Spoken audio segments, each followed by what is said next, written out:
आबादी जमीन का बंटवारा हुआ रिजेक्ट। कोर्ट ने जजमेंट दिया कि भाई इस पे आबादी की जमीन है, इसका बंटवारा हम नहीं कर सकते।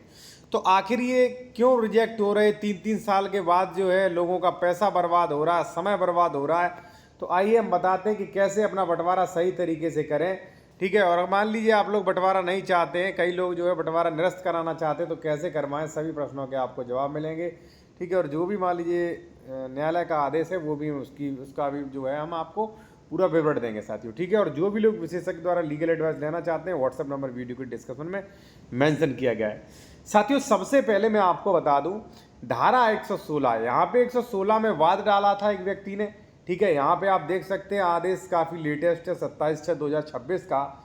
यहाँ पे वाद डाला था, उनकी ज़मीन पे कब्जा था। ठीक है, उन्होंने बंटवारा के लिए वाद डाला था, क्योंकि कब्जा जब होगा तो बंटवारा के लिए वाद ही डाला जाएगा। ठीक है, लेकिन जहाँ सी ज़मीन थी उनकी, वहाँ पे मकान या मान लीजिए थोड़ा 1-2 मकान बन गए थे, प्लॉट वगैरह बन गए थे। ठीक है, तो ऐसी कंडीशन में जो है सीमांकन तो हो नहीं सकता बिना बंटवारा के, तो उन्होंने डाला बंटवारा, और बंटवारा भी हो गया रिजेक्ट। क्यों होना ही था। ठीक है, रिजेक्ट क्यों हुआ, और देखिए जिन लोगों ने हमारा ई बुक लिया है, रिजेक्ट क्यों हुआ इसके संबंध में वो जो है पॉइंट नंबर 12 देखें। हमने यहाँ पे दोनों बंटवारा के बारे में बताया, अपनी जमीन बंटवारा के बारे में। 12 जमीन का बंटवारा है, ड्राफ्टिंग नियम नोट्स भी दिए गए, कब बंटवारा जो है आपका 116 117 में नहीं होगा, कब 30-2 में होगा, कब सिविल न्यायालय में होगा। ठीक है, और यहाँ पे भी मैंने बताया मकान के बंटवारे के बारे में। ठीक है ना, तो ये दोनों टॉपिक पढ़ें।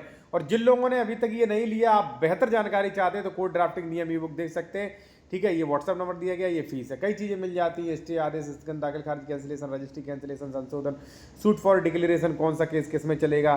ठीक है, अधिकार क्षेत्र, जमानत, सेल एग्रीमेंट, तितिम्मा, तो सारी चीज़ें आपको मिल जाएंगी। आप स्क्रीनशॉट ले लेना, देख लेना क्या क्या मिलेगा आपको, अगर अच्छा लगे तो ले सकते हो।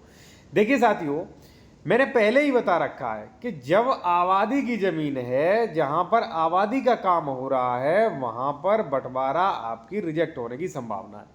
अब वही इसमें हुआ। यहाँ पे देखें, प्रस्तुत प्रार्थना पत्र, देखिए ये प्रशासन की, कानून की दोगलापंथी भी है। ठीक है ना, एक तरफ जब कोई निर्माण करता है तब तुम कहते हो कि 14380 के बिना हम आबादी नहीं मांगे, मतलब मानेंगे, और एक तरफ दूसरा पक्ष आपको रिश्वत दे दे तो आप सिर्फ ये कहते हुए रिजेक्ट कर देते हो कि नहीं यहाँ पे तो प्लॉट कट चुके हैं। भाई प्लॉट कट चुके तो क्या उसका बंटवारा नहीं होगा।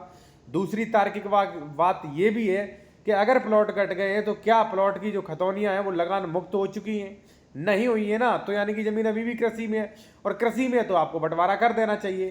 ठीक है, ये जो है प्रशासन की दोगलापंथी है। ठीक है, यहाँ पे आप देख सकते हैं दिनांक 23/3/2026 को ग्राहक ने बावत दी गई, जिसमें कहा गया कि उपरोक्त वाद में वादी प्रतिवादी संख्या 3 है। वादी द्वारा गलत तथ्यों के आधार पर आबादी लैंड का जो है मतलब मकान बनवा चुके हैं।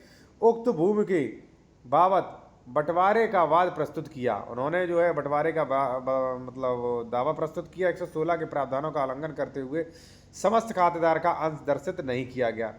इन्होंने थोड़ा ये भी गलती की है कि अगर 116 का दावा करना चाहिए था तो समस्त जो भी मान लीजिए खातेदार है सभी का अंश दर्शित करना चाहिए था।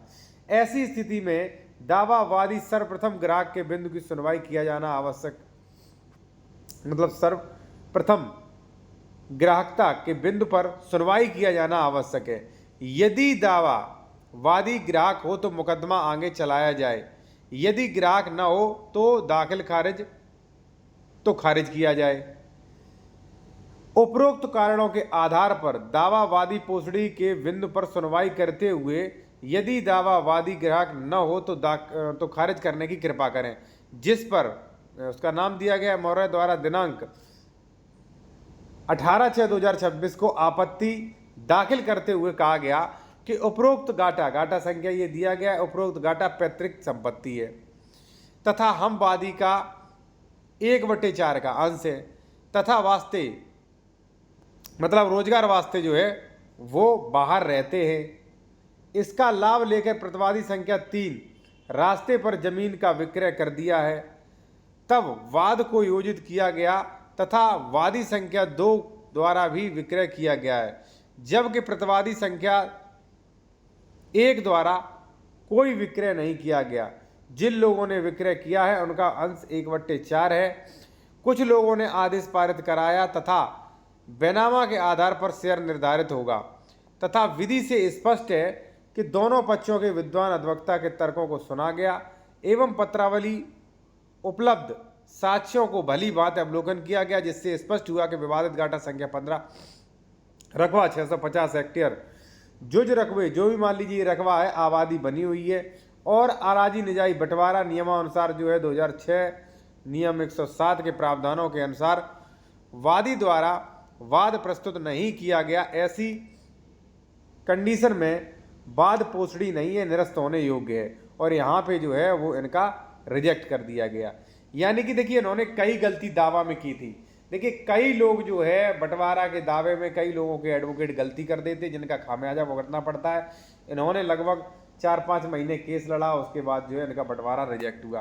पहली बात तो इन्होंने हिस्से नहीं दर्शाए थे, ठीक है, किसका कितना अंश था वो दर्शाना था, हमने अपने 12 नंबर टॉपिक में स्पष्ट दिया है, ठीक है। और भी जो मान लीजिए जो लोग ड्राफ्टिंग वगैरह करते हैं, जो लोग कानून की जानकारी रखते हैं, उन्हें मैं आपको बता दूं कि साथियों इसका जो है आपको विधिवत तरीके से सभी को पक्षकार बनाना है। जो अनावलिखित काश्तकार हैं उनको भी पक्षकार बनाना है, सबको नोटिस दिलवाना है, सबका शेयर खोलना है और शेयर खोलने के बाद तब आपको प्रक्रिया आगे बढ़ानी, वरना इसी तरीके से जो है आपका रिजेक्ट हो सकता है, ठीक है।